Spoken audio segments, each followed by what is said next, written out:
안녕하세요. 출발 당신의 개장 전략의 홀릭 대표입니다. 우리 방송은 매주 월요일부터 금요일 아침 8시 반부터 9시 20분까지 진행되는데요. 오늘 저는 여러분들과 9시 20분까지 방송을 진행하려고 합니다. 제가 오늘 준비한 내용은 장전 해외 시황, 해외 주식 소개, 국내 주식 교육, 그리고 국내 주식 소개의 시간입니다. 시작하기 전에 출발 당신의 개장 전략을 통해서 저 홀릭과 실시간으로 함께할 수 있는 방법을 안내해 드리겠습니다. 모두들 다 아시는 노란톡 메신저에서 오픈 채팅방 검색 버튼을 누르고 홀릭 안전매매를 검색하시면 됩니다. 그 방법보다 더 쉬운 방법은 스마트폰에서 카메라를 실행시키고 여기 TV방송 화면 오른쪽 하단에 QR코드로 카메라를 가져다 대시기만 하면 바로 입장이 가능합니다.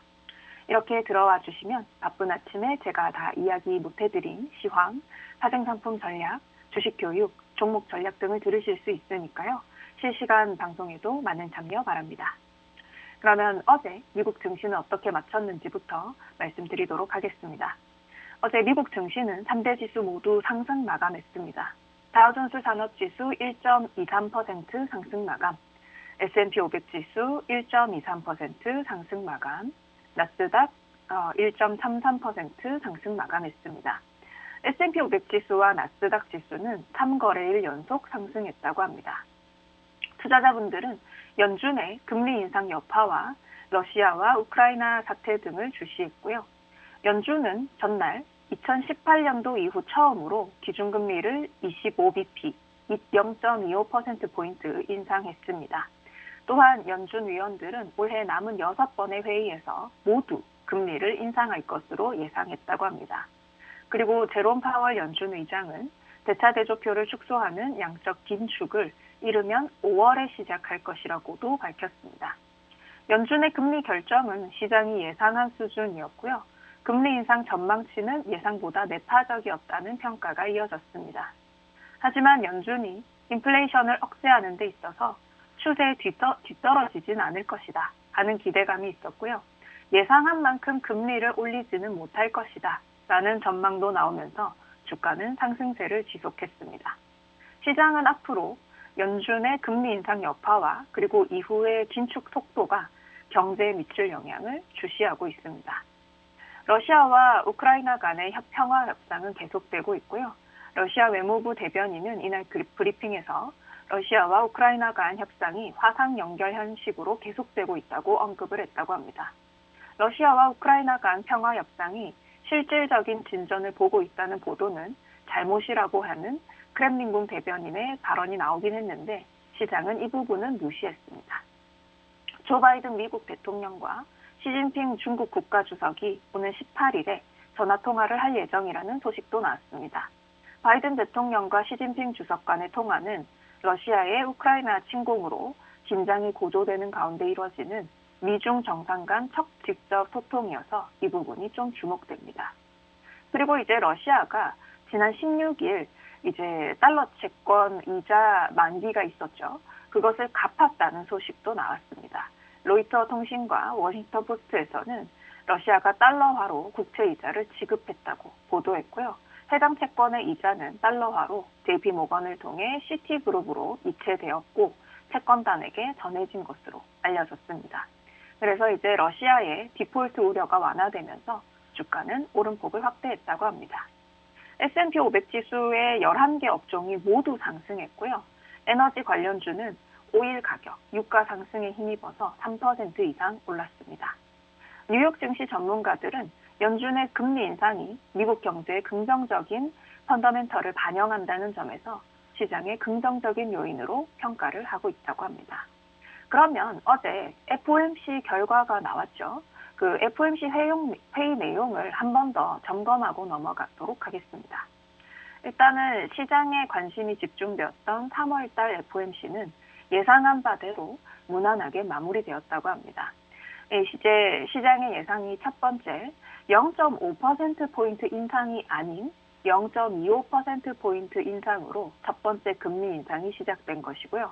그리고 인플레이션에 대한 전망이 크게 상향 조정되었고 성장률 전망은 하향 조정되었습니다. 이것 또한 시장이 예상한 바에 부합합니다.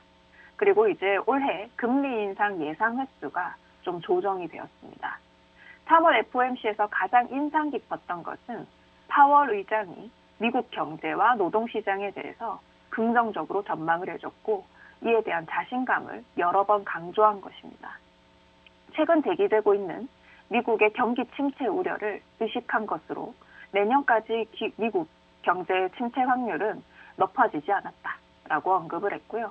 FOMC 직후 시장의 반응도 증시가 올라가고 금리도 상승하고 달러는 약세로 이제 전형적인 위험 선호 형태를 보였는데요. 이제 러시아와 우크라이나 간 긍정적인 협상 진정도 함께 반영되었기 때문입니다. FOMC의 주요 내용을 정리해 보자면은 첫 번째가 경제 전망치가 수정됐다는 것인데요. 최근의 지표 변화를 반영해서 핵심 PCE 물가 지수, 물가 전망치는 각각 4.1%, 2.6%, 2.3%로 기존보다 대폭 상향 조정되었습니다. 이것은 물가가 앞으로 조금 더 오를 것이다 라는 전망이고요. 대신에 경제 성장률 전망치는 2.8%, 2.2% 등으로 하향 조정됐습니다. 여기서 주목할 부분은 연준이 미국 경제는 24년까지도 잠재 성장률 1.8%를 상회하는 경기 확장세를 지속할 것으로 예상한다는 점이었습니다.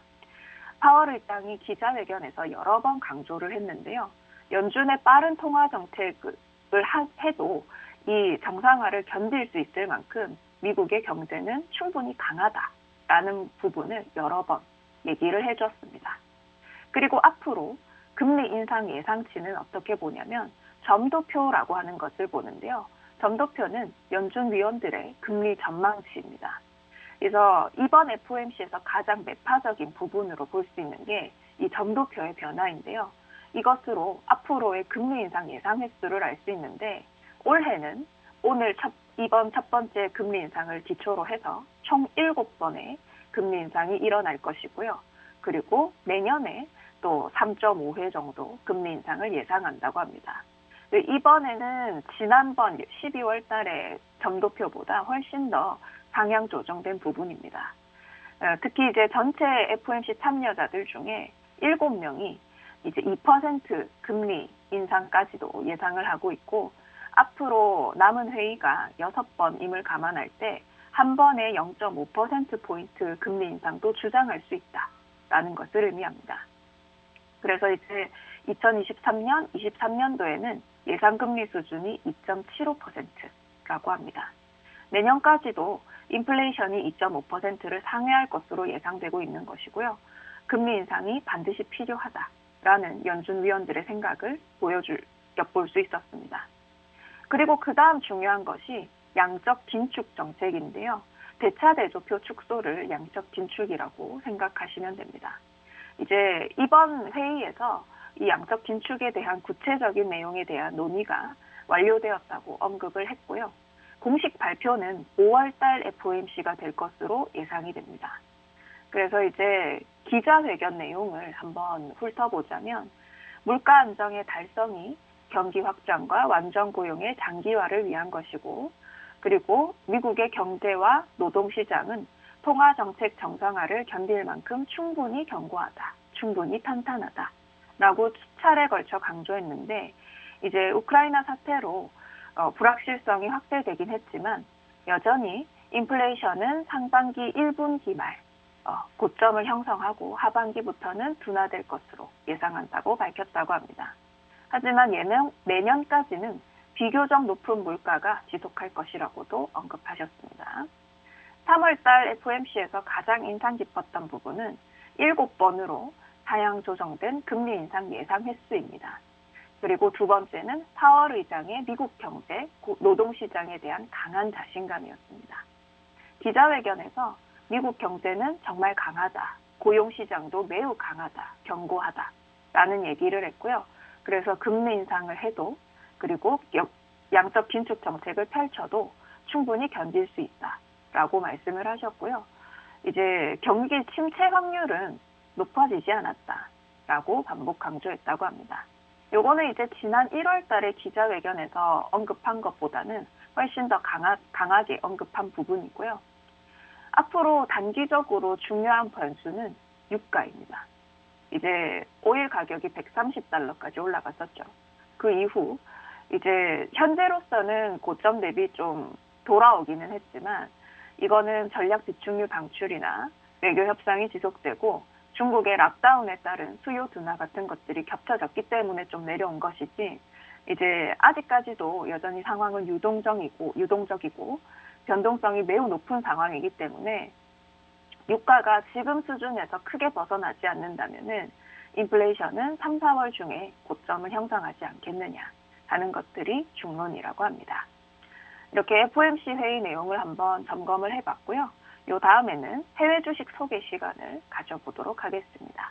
오늘 제가 가져온 해외 주식은 브로드컴입니다.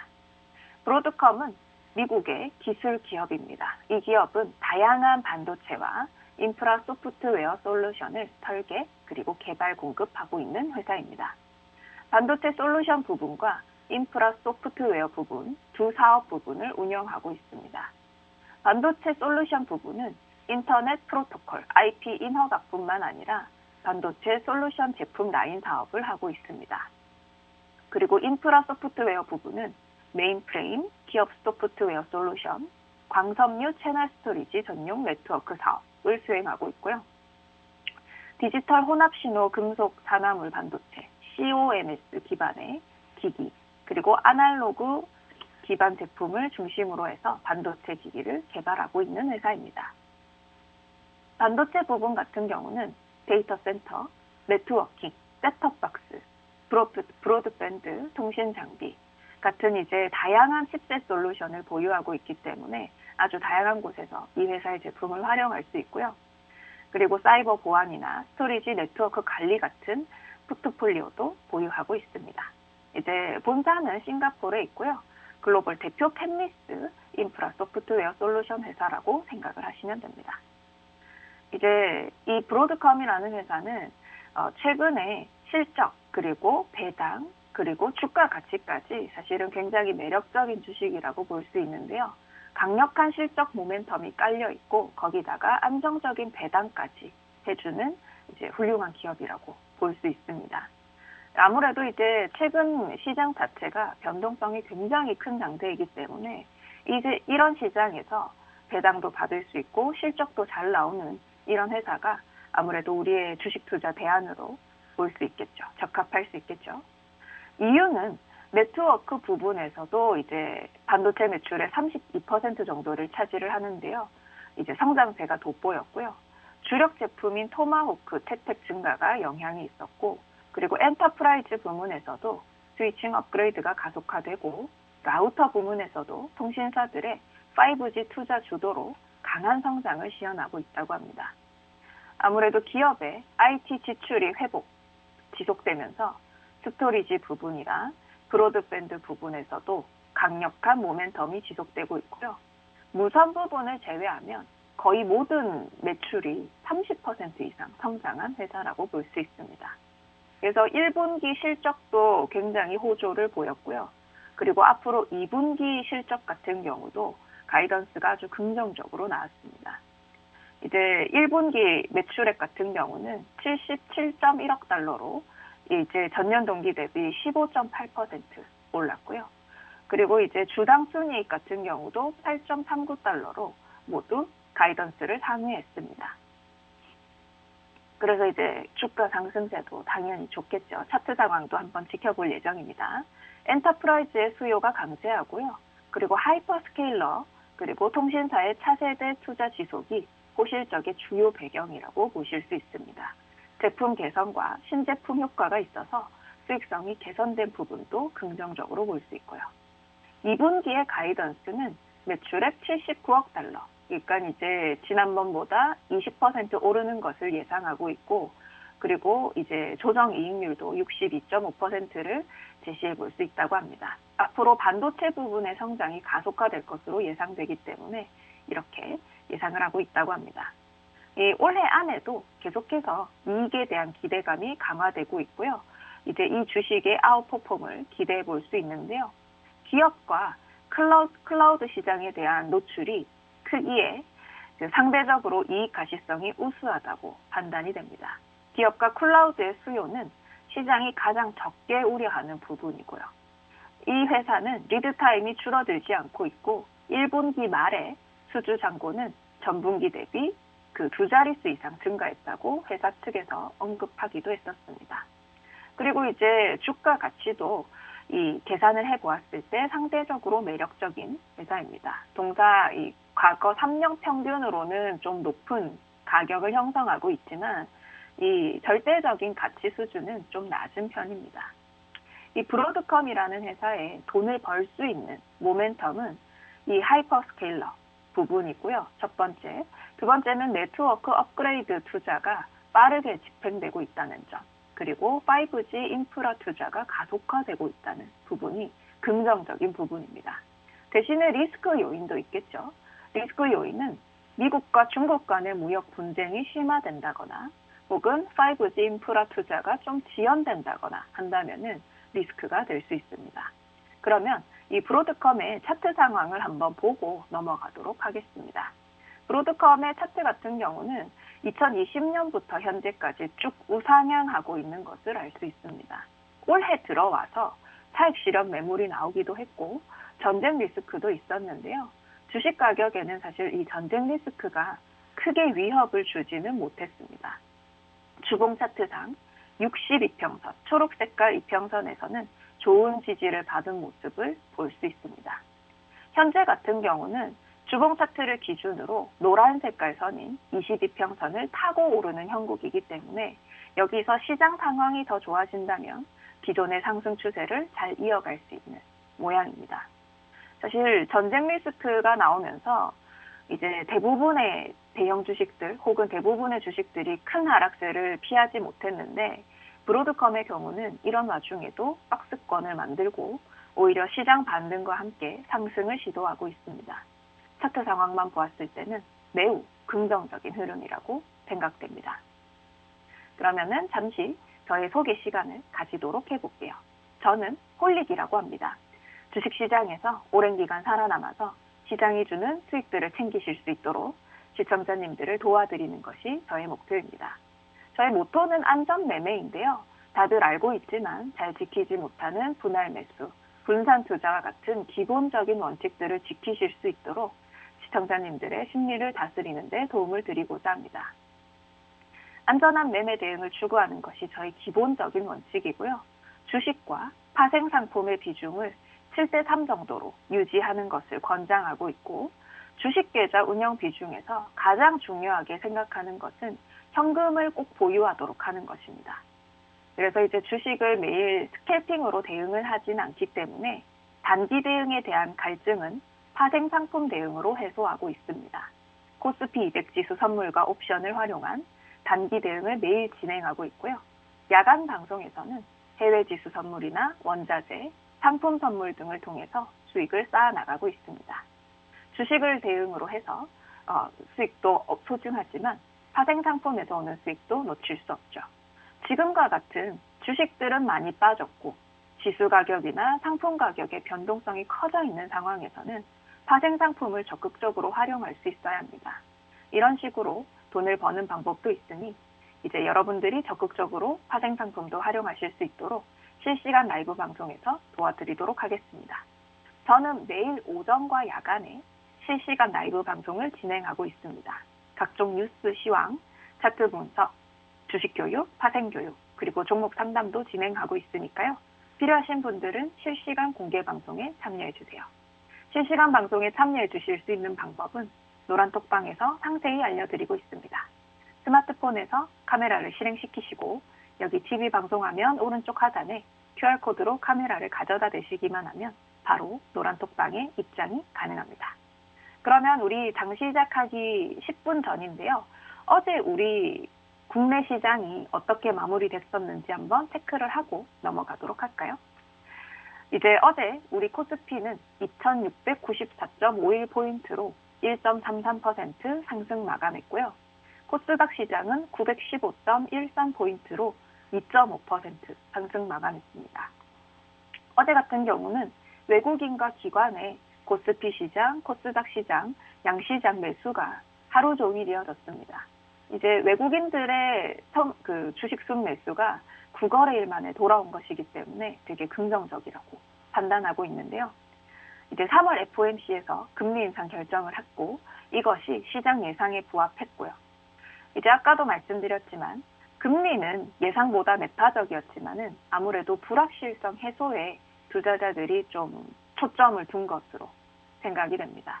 거기다가 아까도 말씀드린 파월 의장의 경기 낙관에 대한 발언이 계속해서 강조되면서 증시가 긍정적으로 반응했습니다. 그리고 이제 전쟁과 관련해서 좀 더 이제 협상에 진전이 있는 것으로 감축되면서 이런 것도 증시의 호재로 작용이 됐죠. 어제 같은 경우는 글로벌 증시가 전반적으로 상승을 했고요. 장중 한때 우리 코스피 종합지수는 2,700포인트 선을 회복하기도 했습니다. 이제 강세였던 섹터는 2차 전지, 반도체, 메타버스 같은 섹터가 있었는데요. 2차 전지 같은 경우는 FOMC 불확실성 해소가 되면서 기술주 반등, 그리고 우크라이나 전쟁 진정에 따라서 원자재 가격 급등세가 안정화되고 투기 세력이 줄어들 것이라는 전망이 있어서 포스코 케미칼이나 에코프로비엠 같은 종목들이 강세를 보였습니다. 그리고 반도체 같은 경우는 미국 증시에서 우크라이나 이슈가 메모리 칩 수급에는 영향이 크지 않다라는 의견이 나오면서 마이크론과 필라델피아 반도체 지수가 강세를 보였고 미국의 반도체 업종과 하반기 디램 가격 상승 전망이 작용하면서 SK하이닉스가 시가총액 2위 지위를 회복하게 됐습니다. 그리고 메타버스 관련주들도 많이 올랐는데요. 메타버스나 로봇테마주가 강세를 보인 것은 삼성전자가 주주총회에서 향후 미래 성장 동력 확보를 위해 로봇과 메타버스 기술 개발을 발표했기 때문입니다. 그래서 관련 주식들은 유진 로봇 같은 경우는 상한가에 도달해 보기도 했었고요.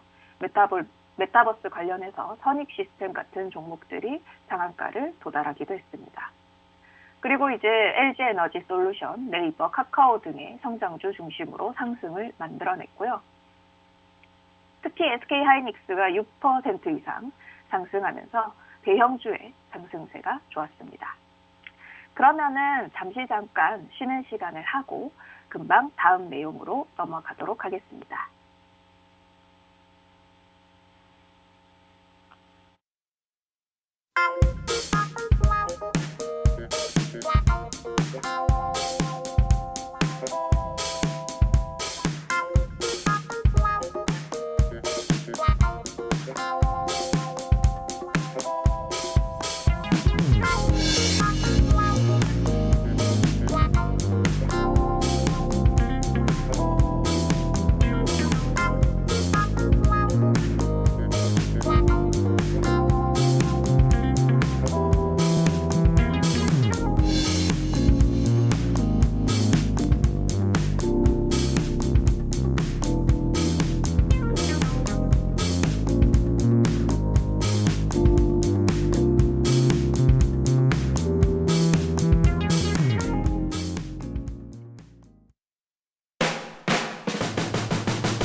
그러면은 우리 주식 교육 시간을 한번 가져보도록 할 텐데요. 오늘 제가 준비한 내용은 우리가 이제 시장에서 만날 수 있는 물적 분할에 관한 내용입니다.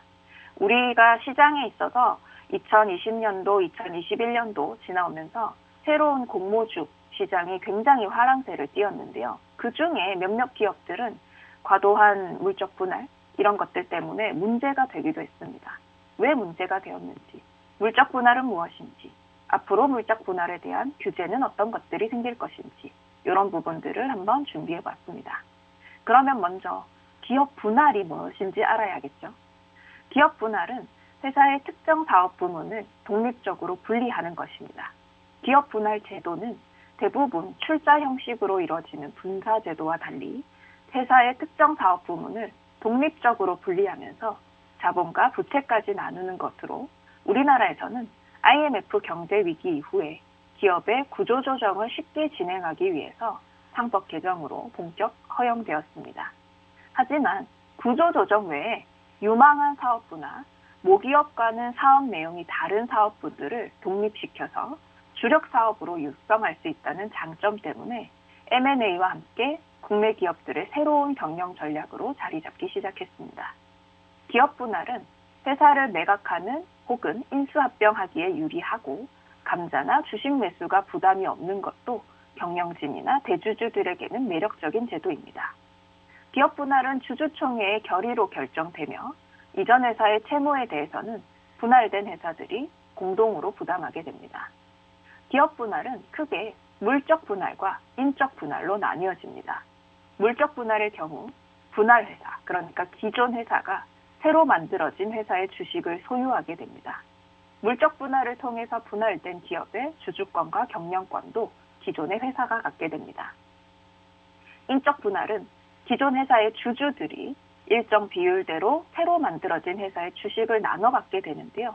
인적 분할 때에는 곧바로 주식 상장이나 등록이 가능하지만 물적 분할 때에는 보통 기업과 똑같은 성장 절차가 필요하고 물적 분할의 기업의 실적과 자산 가치는 지분법을 통해서 존속회사에 그대로 연결됩니다.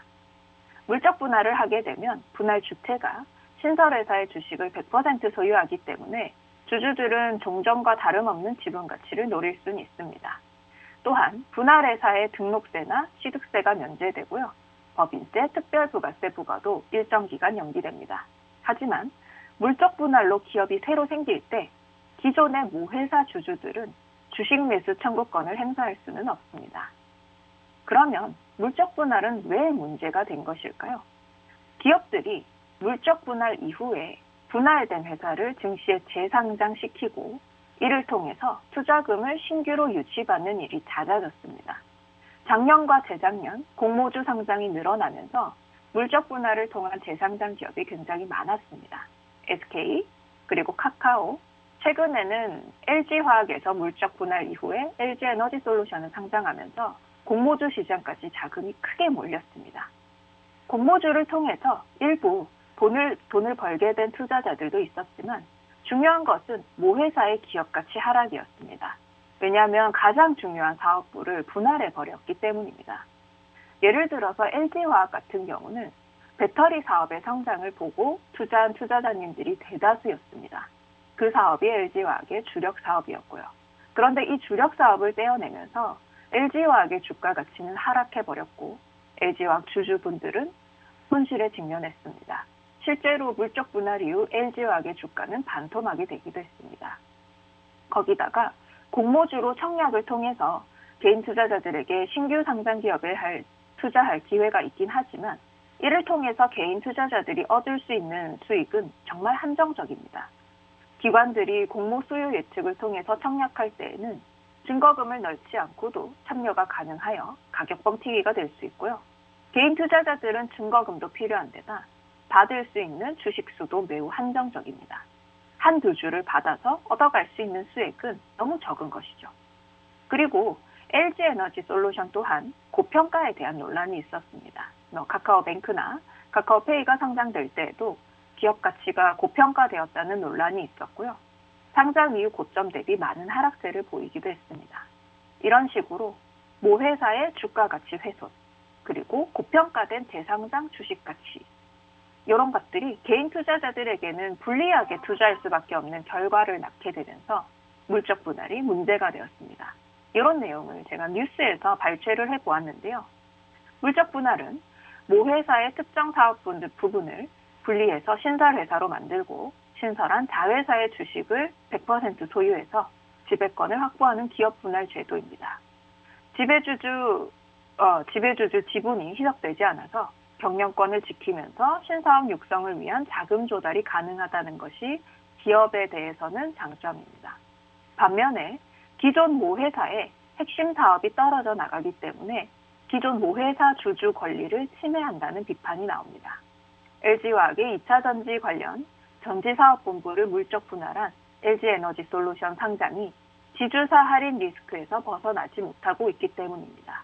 한때 100만 원을 넘었었던 LG화학 주가는 물적 분할 이후 하락세를 이어가면서 지난 4일 기준에는 53만 4천 원까지도 밀렸습니다. 이런 소액주주들의 피해를 막기 위해서 기업이 앞으로는 자회사 상장 등 물적 분할을 하려면 소액주주의 권리를 보호할 수 있는 장치를 스스로 마련해야 할 것입니다. 이런 내용이 있었고요. 그래서 앞으로는 물적 분할에 대한 규제 장치도 마련될 예정입니다. 금융위원회와 한국거래소에서는 6일에 최근 상장회사가 물적 분할 등 소유 구조를 변경할 때 주주 권리를 보호해야 한다는 요구가 높아졌고 기업 지배 구조 보고서의 가이드라인을 개정하겠다라고 밝혔습니다. 이에 따라서 회사는 소유 구조가 변경될 때 소액주주분들의 의견을 수렴하고 반대하는 주주들의 권리를 보호하기 위한 정책을 스스로 마련해서 보고서에 담아야만 합니다. 이러한 내용을 넣지 않을 경우 이유도 설명할 수 있어야 됩니다. 그래서 주주들과의 의사소통 관련 항목에 소액주주와의 소통 사항을 추가해서 기업이 소액주주들에게도 기업의 중요 정보를 적극적으로 제공하도록 할 것입니다. 기업 지배구조 보고서 공시 제도는 상장 기업의 기업 지배구조 핵심 원칙을 지켰는지 공시하고 미준수 시 해당 사유를 설명하도록 해서 경영 투명성을 개선할 수 있도록 하는 제도입니다. 이번 가이드라인에는 계열기업과의 내부 거래, 경영진 지배주주 등과의 자기 거래, 요구에 대한 이제 정보 공개 그리고 통제를 강화하는 방안도 포함이 됐습니다. 그래서 앞으로 포괄적인 의사회 의결이 있는 경우 그 내용과 사유를 주주들에게 적극적으로 설명을 해야 합니다. 최고 경영자, 그러니까 CEO 승계 정책 관련 내용도 강화를 하게 됐는데요. 현재는 상장한 기업들이 정관상 대표이사의 선임 절차만 나열을 하고 이런 형식적인 기재가 가능했지만 앞으로는 CEO의 승계 정책의 주요 내용을 문서화해서 기재해야 합니다. 이번 개정은 올해 기업 지배 구조 보고서 의무 공시 개상이 확대된 데 따른 후속 조치이고요. 지난 2017년도에 도입한 기업 지배 구조 보고서 공시 제도는 상장 기업이 기업 지배 구조 핵심 원칙 준수 여부를 공시하고 지키지 못했을 경우에는 설명하도록 해서 투명성 개선을 유도하게 했습니다.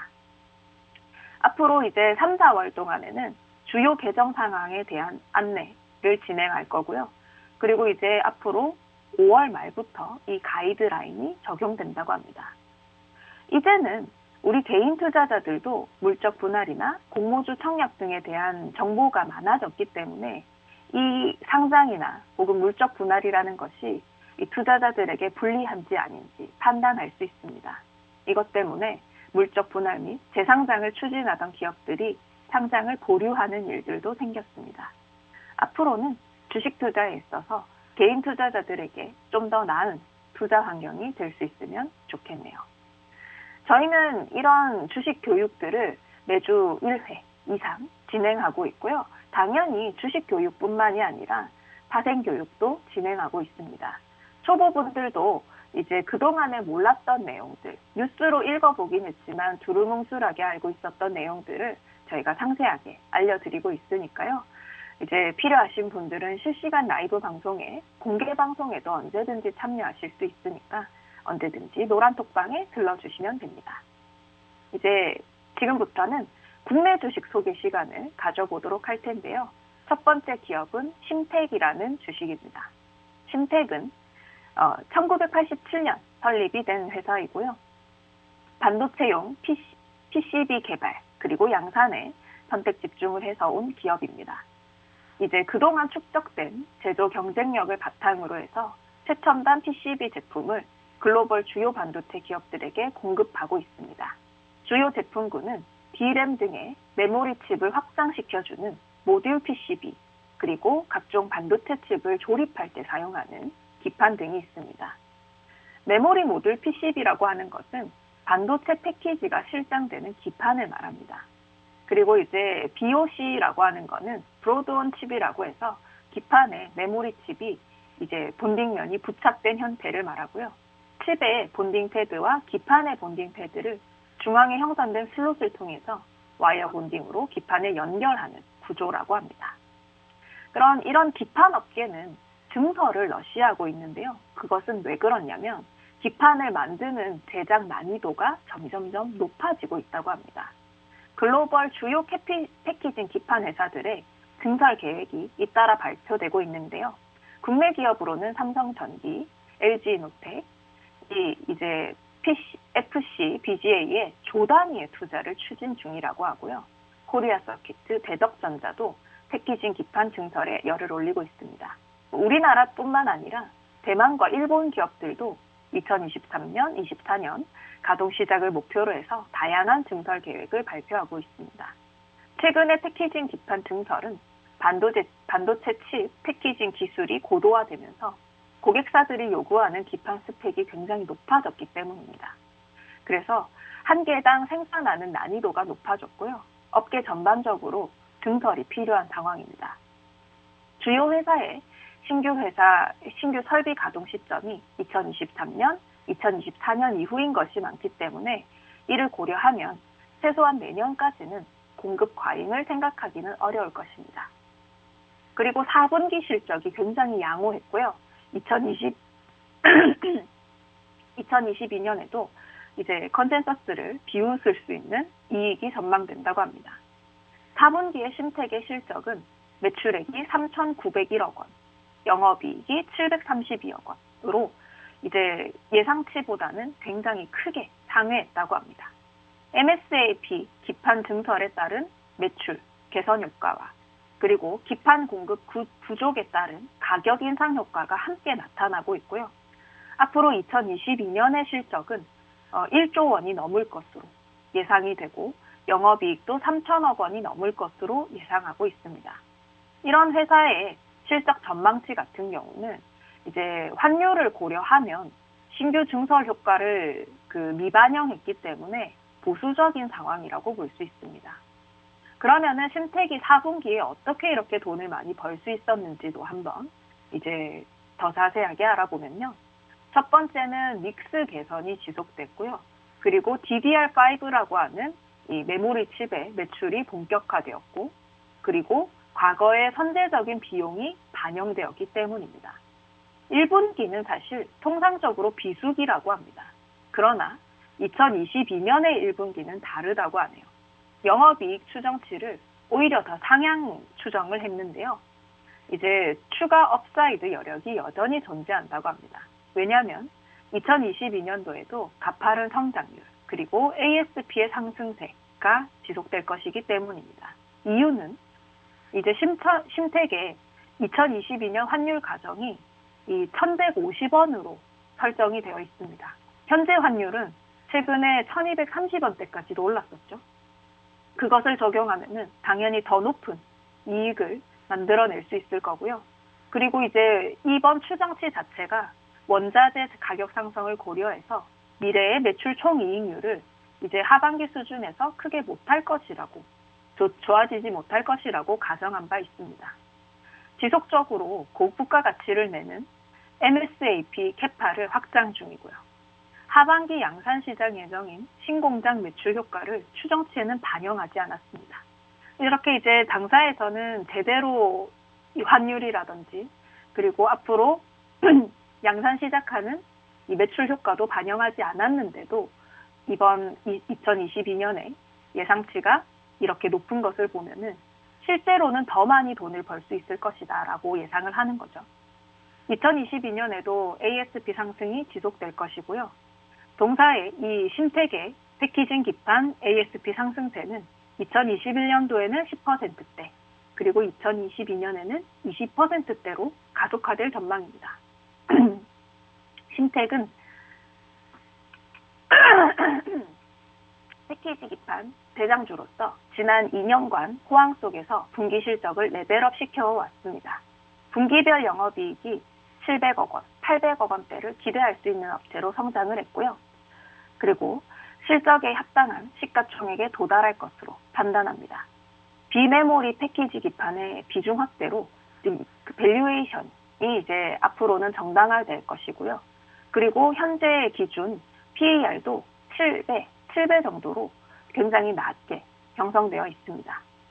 앞으로 이제 패키징 기판 매출 비중이 77% 정도가 될 것으로 예상하기 때문에 국내의 기판 회사들 중에는 가장 높습니다. 그래서 기판 회사들 중에서는 대장주라고 부르는 것이고요. 앞으로 목표 PER은 10배 정도로 예상을 했을 때 당연히 목표 주가 산출에도 당연하게 올라갈 수 있겠죠. 이제 다른 해외 패키징 기판 회사들의 평균 PER은 15배라고 합니다. 그에 비하면 보수적으로 잡은 수준이죠. 그러면은 심택의 차트 상황을 한번 보고 싶은데요. 자, 심택의 차트 상황은 월봉으로 체크를 해봐도 좋을 것 같아요. 상장 이후에 4년 동안 횡보를 거치다가 2019년도 하반기부터 상승세가 시작된 것을 볼 수 있습니다. 저점 대비 사실 현재 10배 이상의 주가 상승이 일어난 것을 볼 수 있는데요. 그럼에도 불구하고 PER이 7배밖에 되지 않는다는 겁니다. 아직 심택은 고평가 구간이라고 말씀드리기 어려운 재무 상황인 만큼 기회를 노려서 매수를 대기해보는 것도 좋을 것 같습니다. 기존의 탄력이 좋은 주식이 더욱 잘 가듯이 이 심택도 설마 더 가겠어? 라고 생각할 때 그때도 좋은 매수 자리였다는 거죠.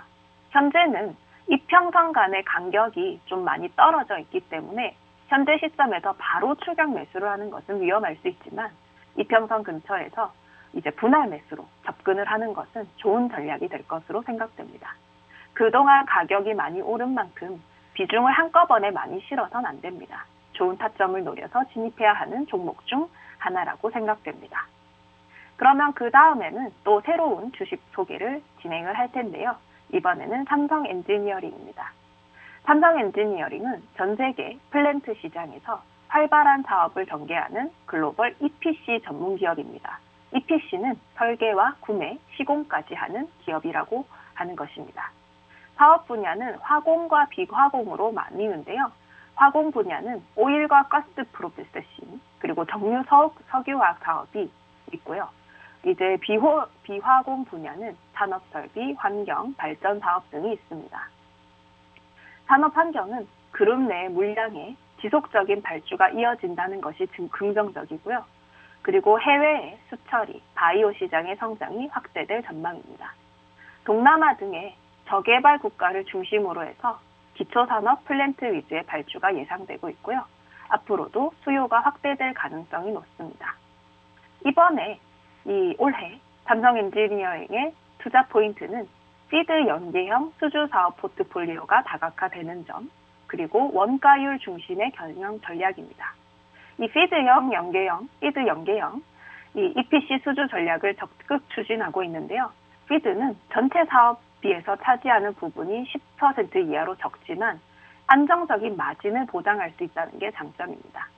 이것을 진행하면서 발주처와의 관계를 견고히 쌓을 수 있고 대상 사업에 대한 높은 이해도를 바탕으로 EPC 입찰에서도 저가 입찰을 지향하는 등 전반적인 수주 경쟁력도 높일 수 있습니다. 그리고 이제 국제 유가 상승세가 예상보다 훨씬 가파르죠.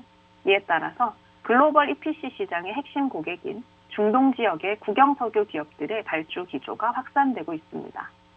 최대 경쟁 그룹인 유럽의 EPC 업체들의 경쟁력이 약화되는 것도 삼성 엔지니어링에는 긍정적입니다. 올해 신규로 120억 달러 규모의 해외 프로젝트에 입찰할 예정이고요. 이 중 절반 이상을 피드 연계 EPC 수주로 계획하고 있다고 합니다. 2022년 1분기에는 말레이시아의 쉘 OGP 이제 수주 가능성이 높고요. 이 규모는 7억 달러 정도라고 합니다. 그리고 한 가지 더, 삼성 엔지니어링은 설계 553 수행 혁신을 통해서 원가율 개선을 추진 중입니다. 2023년까지 자원 50%, 현장에서 일하는 것 50%, 그리고 일정 30%를 감소하는 것을 목표로 하고 있고요. 이제 2021년 말까지는 원자재 자원 감소율을 39% 달성 목표했고, 결과미 인력들은 피드, 신사업 등에 다시 재배치할 예정이라고 합니다. 그리고 이제 2021년 화공 부분의 매출 총이익률은 13.1%로 전년 대비 5% 이상 상승했다고 합니다. 전반적인 예정 원가의 재상정도 반영되긴 했지만 이렇게 553 프로젝트로 인해서 설계 부분의 원가율 하락이 영향을 미쳤을 것으로 파악되고요.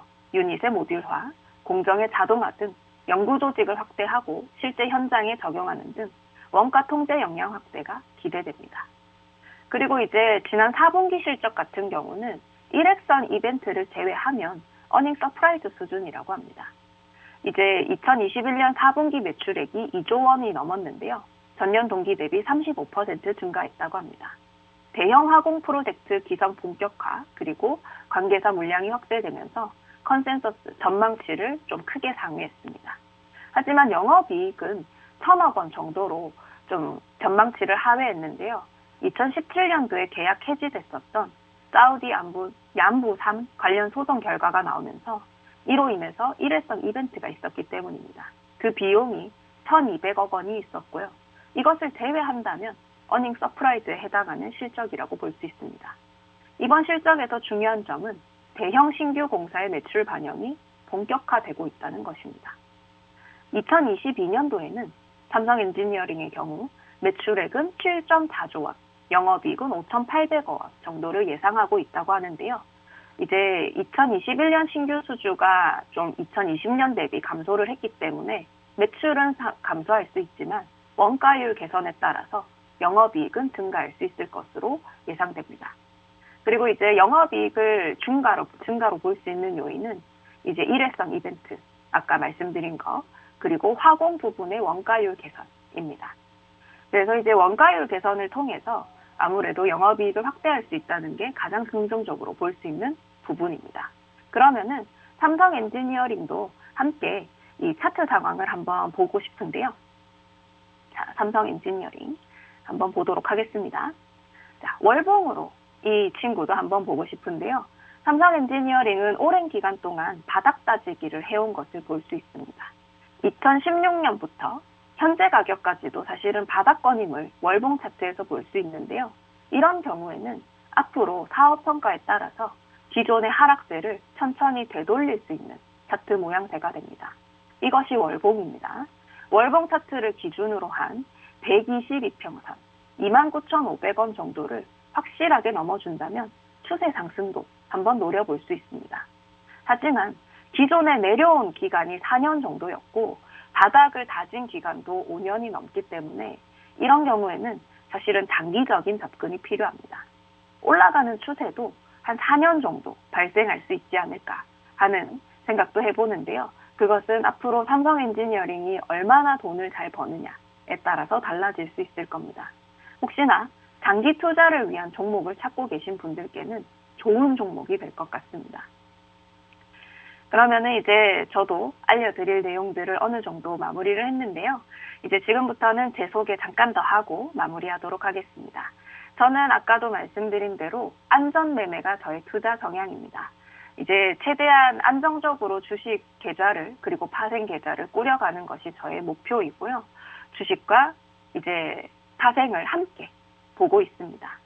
여러분들 시장 상황에 따라서 주식 투자를 하는데 당연히 인내심이 필요한 날들 있을 건데요.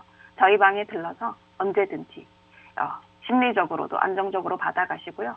오늘도 여러분 성공 투자하시기를 응원합니다. 시청해 주셔서 감사합니다.